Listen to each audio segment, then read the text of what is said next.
Niamey, capitale administrative et politique du Niger, indépendant seulement depuis 1960, est une ville nouvelle tant par son histoire que par son évolution socio-culturelle et urbaine.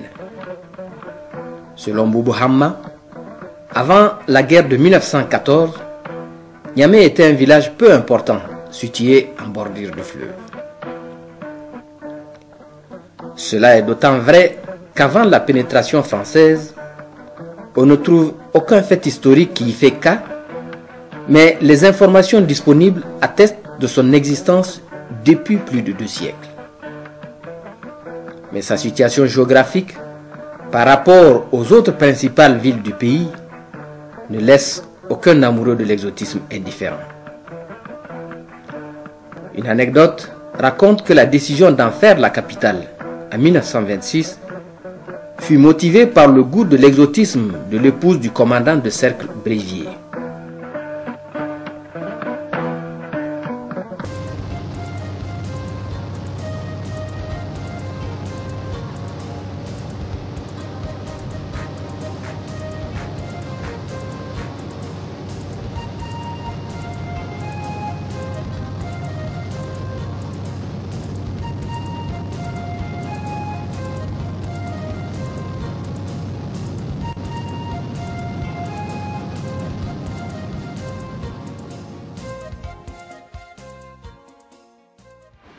Cette fête de la jeunesse, puisque c'en est une, les Nigériens l'ont voulu belle.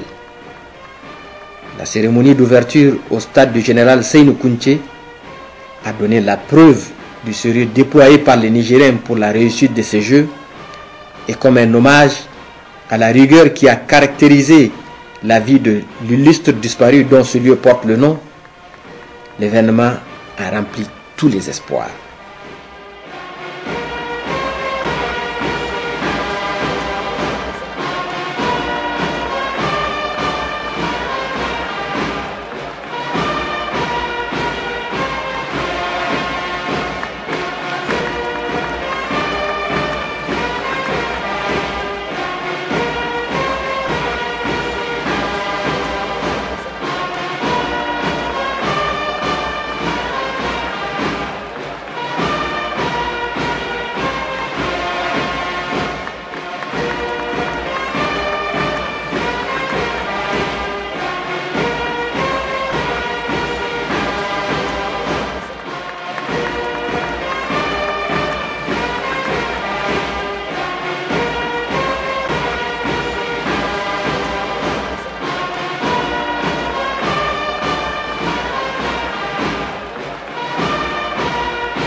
Subhanallah.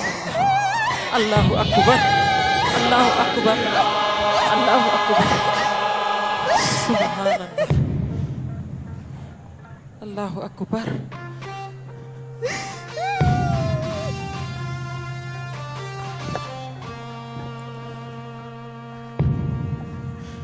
Ay koidu bangu gafaru yana baika wangu goka ay baka kaidira gana ne yana bai mata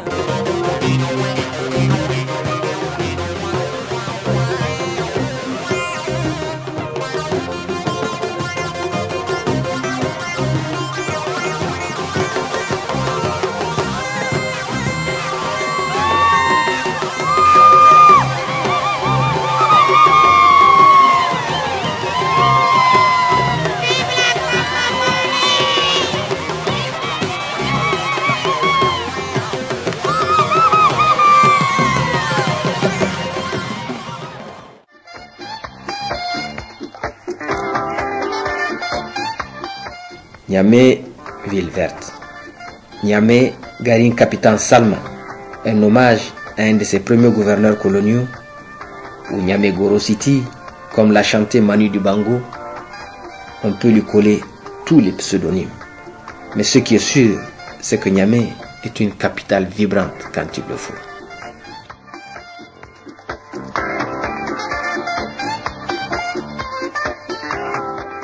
La culture nigérienne, très marquée par la religion musulmane, oblige à beaucoup de réserves dans le vécu quotidien. Mais le peuple nigérien est fier et a tenu à le démontrer afin d'imprimer une image inoubliable dans le souvenir de ses hôtes.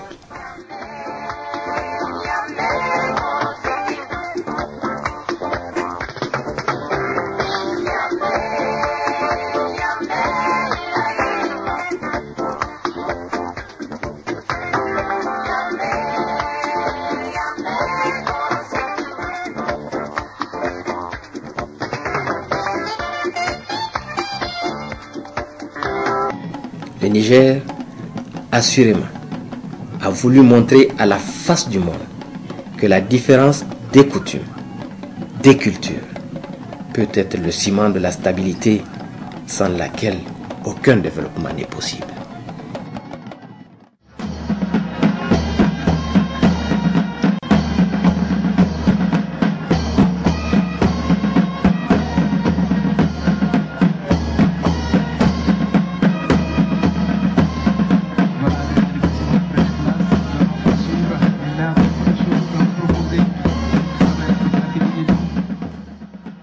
Avec la fin des compétitions, certains auront le sentiment d'avoir perdu. Non, personne n'a rien perdu. La francophonie a gagné. Le Niger a gagné.